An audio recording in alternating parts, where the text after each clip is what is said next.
Hello everyone, it's me Chebby from UniqueTutorials. Today in this video I will show you how to check if any system files got corrupted in Windows computer. So without further more delay, let's begin. So for this, what you need to do is just move your cursor to the start menu and just click on it.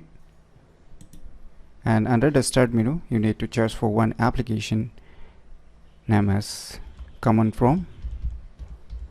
So you can see a command from. Now you need to run it as administrator. As you can see on the right side, run as administrator. Just click on it. Now you can see a command from run as administrator, right? So here you need to type one command.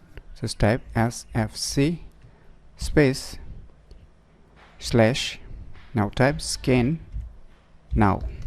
You need to type this command. After typing this command, just hit enter on your computer keyboard. Now you need to wait for some minutes, so it may take longer time depending upon your respective systems. So have patience until the complete process get completed. So wait for some minutes until the process gets complete.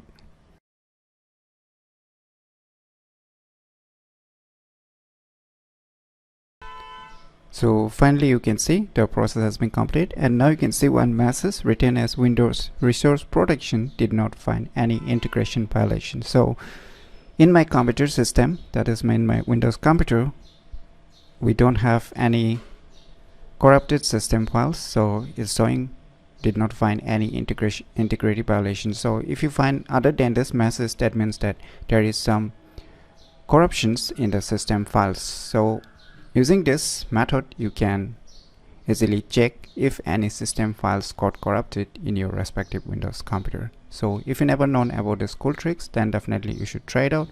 And if you find this video tutorial useful, click on the thumbs like button. And if you're new to our channel, click on the subscribe button. And lastly, thanks for watching.